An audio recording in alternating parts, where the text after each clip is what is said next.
Good to go, Vidir. How you doing, sir? Good to see you. I'm great, thank you. How are you? I'm doing well. I we were just laughing backstage, and I'm trying to get used to using terms that we use in the real 3D world in this virtual environment. But last we spoke, I was really taken by how well you all were managing the pandemic, and I was thinking to myself, well, I'm going to be in Reykjavik before too long.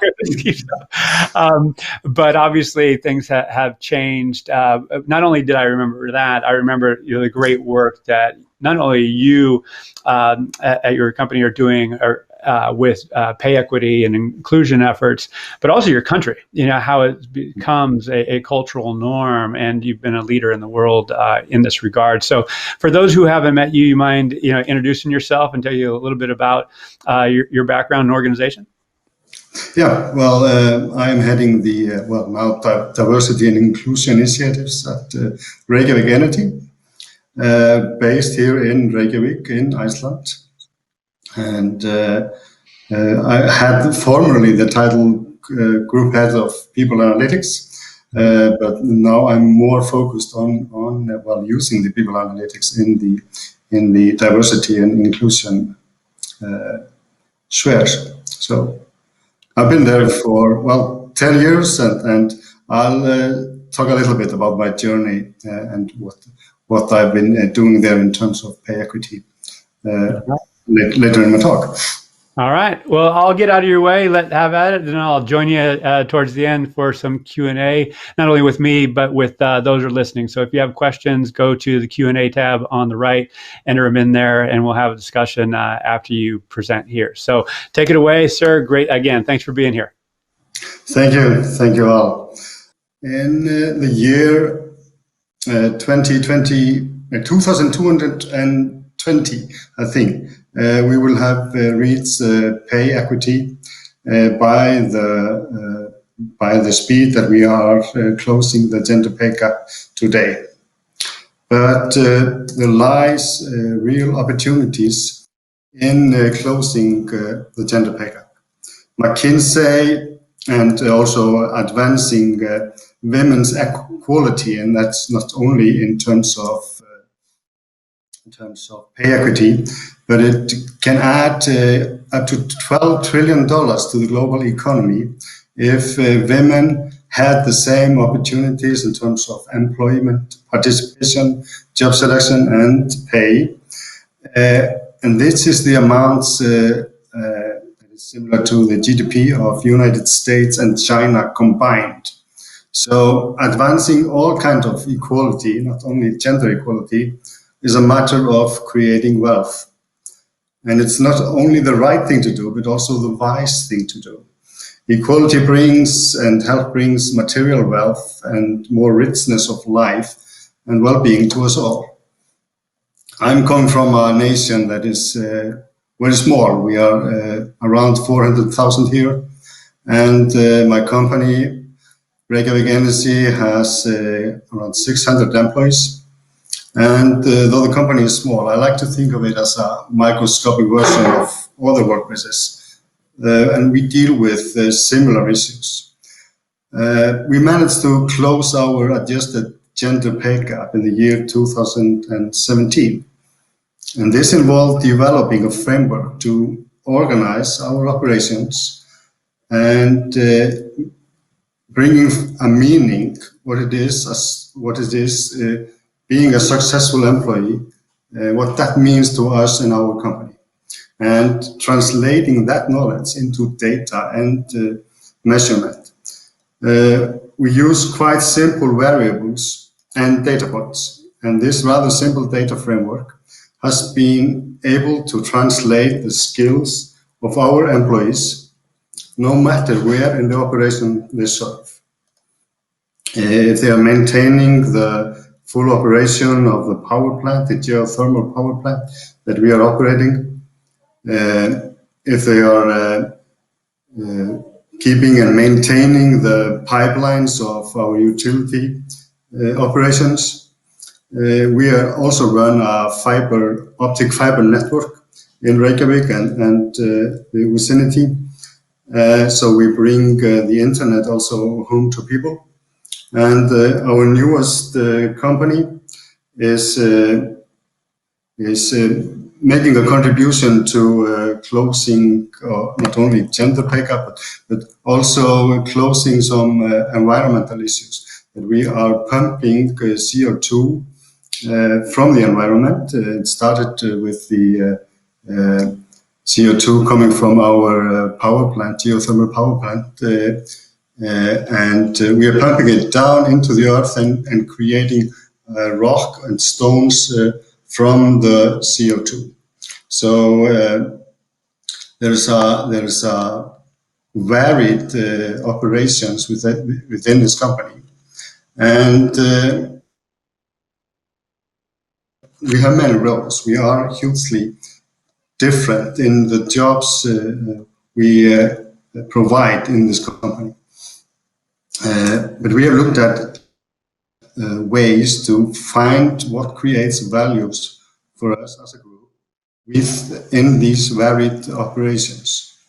And why value, you might ask? It had to make sense, of course, to the business. The frame, pay structure, the framework we were creating had to connect to the value creation of our companies. And closing the gender pay gap, it was not only an exercise for the sake of diversity and inclusion or to comply with some government legislation. It was also, it had to do with, and it was our belief that closing the gender pay gap made a good business sense, making the workplace a better option for how the talent pool. It really makes sense. And since then, it has become a legislative need in Iceland to have a system in place to measure and address the measured gender pay gap. We use simple measures of performance and growth potential.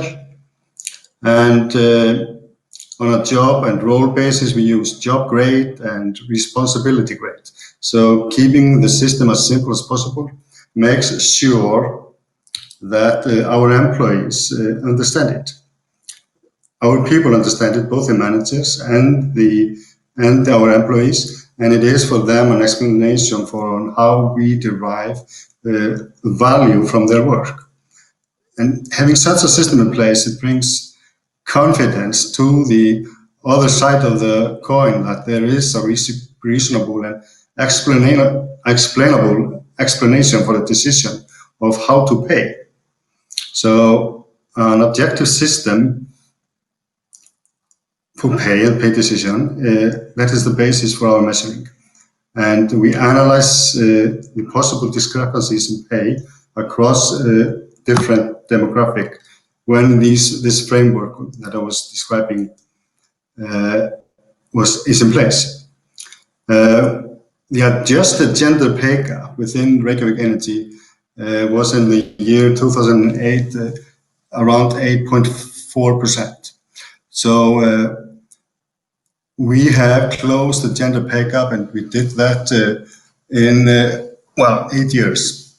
So from the year in the year 2017, we finally measured the gender pay gap in favor of women, and we went to lengths to help us develop a system to do this.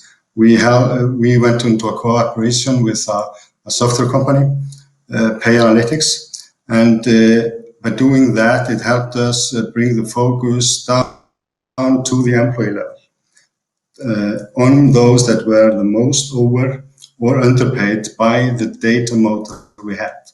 So looking further on the pay distribution with the diversity and inclusion focus, it gave us the ability to see if there were systematic discrepancies in our pay structure. Gave us a honest and how we use data, gave us an introspective view of our categories and the responsibility that comes with it, having such a framework. An executive decision was made in the company in the year 2011 to close the adjusted gender pay gap. And then what? Of course, it is an achievement to close one gap. It requires a will to pay fairly. It requires tools and data analytics techniques that helps pinpoint the individuals or the groups within the systems that are unfairly represented in terms of pay. When this is in place, it is relatively straightforward to raise those that deserve it. And paying people their fair share and not to discriminate in terms of demographics, such as gender. We in Reykjavik Energy have very much focused on gender, and that stems from the uniformity of the country. But the demographic variable could be any other. For example, race, ethnicity, and age or generational variable. So everything I talk about here is transferable as a method to solve pay gaps stemming from any other systematic discrimination. And the process of defining and attributing value to different jobs forces us to look at equity of jobs. So giving similar value to different jobs that are usually done by either women or men.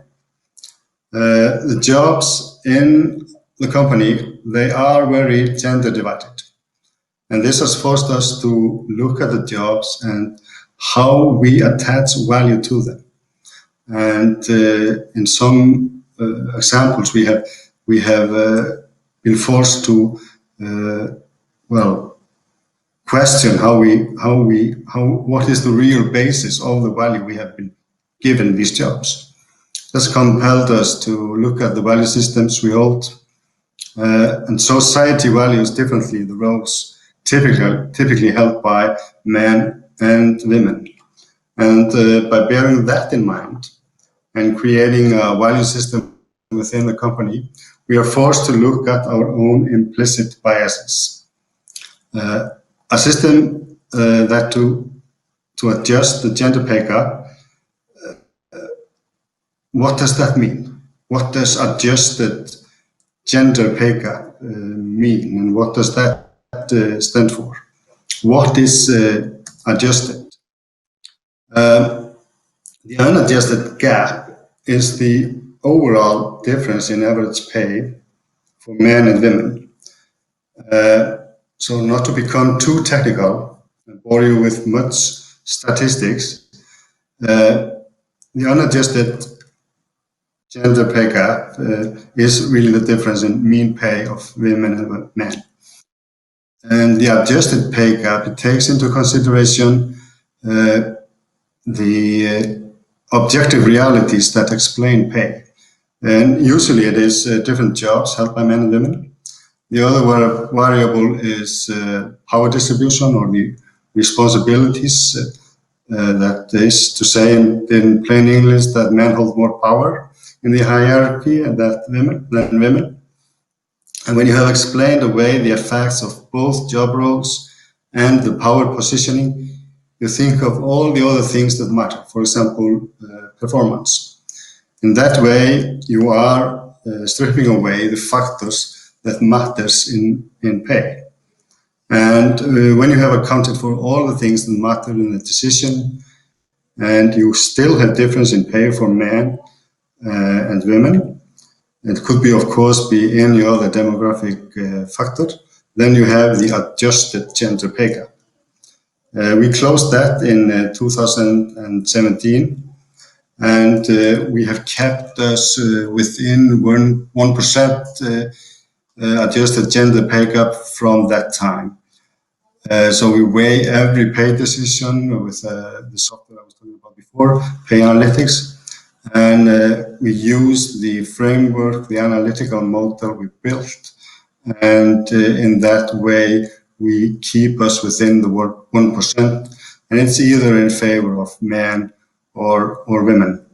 Now we stand in 0.3% in favor of men, and by closing this gender pay gap in 2017, it was of course a celebration. But but what do you do after accomplishing such thing? Isn't the job done? What is there to do when the adjusted gender pay gap has been closed? For us, it is just the beginning. The real struggle for our company, for Iceland, and for the whole world is changing the unadjusted gender pay gap and changing the value systems of how jobs are divided between the sexes. So our next focus is on the actual gender pay gap, the unadjusted, the real difference in pay. Then you don't have to adjust for anything.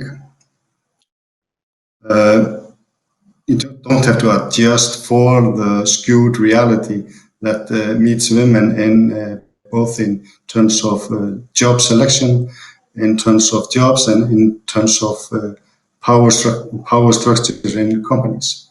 And this gives us a totally different assignment, different things to think about. In front of us, we have the unadjusted gender pay gap and how that has been changing since 1970. It is around 10 to 15% in the world.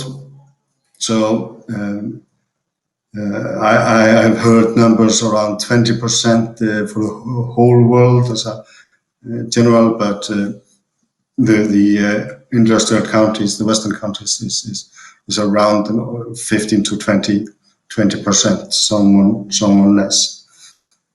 In Iceland, it has been, I have the newest data from 2018, and that is close to 14%. And in our companies, since we have been closing the adjusted gender pay gap, we have also been focusing and measuring the unadjusted gender pay gap, and now it is close to 7%. The way forward, it has also been mapped with data, and the roadmap for achieving our goals in closing the gender pay gap in paying the same for to women and men. It has been laid out, and we have seen that from our data model, what is the most explaining factor from unadjusted to adjusted pay gap. And it has to do with power distribution in the company. So if we only look at the responsibility ranking in the company, women are on the average with nearly 14% less pay because they are not as present in the higher power positions. By focusing and seeing the assignment as not only finding the explaining factors, but looking at the factors that really contribute to the difference in real pay, you have a totally different assignment, as I mentioned before. Now the real changes has to be made in the number of women in the management position on all levels within the company. We have succeeded in evening out the number of women and men in the top management. But if we look at the other management levels, here we have the responsibility levels in the company. Management level 1, 2, 3. Number 1 is the highest. Specialist level 1, 2, 3, 4, and etc. And then you can see that it is very skewed in the middle. So we have more women and equal number of women in management positions higher up in the hierarchy, or highest in the hierarchy, but we have a lot of work to do in the middle management positions, and especially in the specialist level, the highest valued specialists. We have very skewed distribution of women and men in that respect. So we also need to bring real focus to our jobs and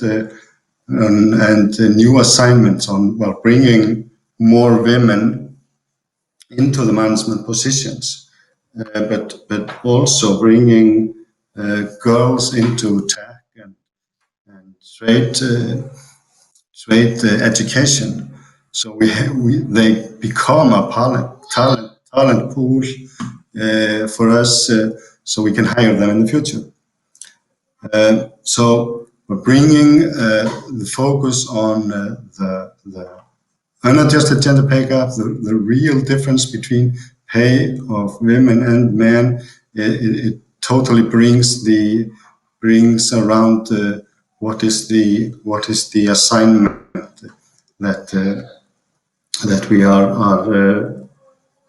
have on our hands. Other D&I projects are what we are have done 2 or 3 years ago. We changed the working hours for all our employees. So in that respect, we made men able to fulfill their duties not only in the workplace, but also as in other roles, in other social roles, as fathers. Before we had 10-hour workday for those that were in our technical jobs in trade and unskilled labor. We changed that to the same working hours for all employees, and in that respect, we because it was only men in those jobs, or mostly men in those jobs, we were putting the responsibility for the home and the children on the mothers and the women at home. Other aspects we are focusing on in other projects is measuring other demographic pay gaps. We have measured ethnicity pay gap, and I'm happy to say we are not discriminating on the basis of ethnicity. And we are also going to measure other pay gaps than just gender. We are adding age and the generational pay gap and looking at that. One initiative we are also going to focus on, because we are a company that serves the whole society. We are now going to measure and ask our customers if our services are as easily accessible to all the members of the society. Finally, I want to talk about a project that has to do with, inside the company, being more inclusive. And we have seen some tendencies for the hierarchy between jobs, and we are addressing that. So bringing everybody on board in thinking about that their contribution is as valuable to the operation and the functioning of the whole company. We just got results from our employee survey, and the job satisfaction we have seen is very much correlated with our success in the gender pay gap and the diversity initiatives. And we have seen, as you can see, the trend line there, that is more growing job satisfaction among the men in our company than the women. But it's higher, both for men and women, than the market benchmark in Iceland. So we believe that, well, we as a company can add value, and it can be and is a true value, not only in dollars, but also in the happiness of our people, and we can create a more happy and better workplaces by investing in equality. So I encourage others to follow. What a way to kick off the day is what I'm saying. I mean, I feel like there's so much there, and I'm going to make an offer right away. Is like I want to do a podcast with you to actually go deeper into a lot of the themes that you highlighted, and some of the questions that are coming in. I'm just going to tee up for that discussion, but one in particular, because I have questions like, why did you go to a third-party vendor to help with this? And because many say, well, that's what you're hired for, but you obviously thought it of value to bring in someone to augment your internal capabilities. So, kudos for you on that. So I'm just going to put that out there if you want to say a couple of brief words about it. But I also want you to comment on the people challenges that you had to overcome. In other words, what do you have to remove, if anything, to get this done, or were there resistors within the organization? Well, to start with the question about the external vendor, we were actually looking for a software that could help us in that, and it was not our capabilities. It's what it to putting up this model, how it is related reasons, but we put a list out there to say we want a software that in this, and so there was a startup company here in Iceland fulfill this our and stretch it even as you can see the map that adjusted to the unadjusted gender peg from the software. Got it. Done within the company, yeah, of course. There are some resistance on if you change the power in the company, that is just like that. But the majority of and we see a rise in happiness and loyalty of these voices has been silenced. People see that we are not losing anything. Company, we are gaining more loyal, and they are paid fairly.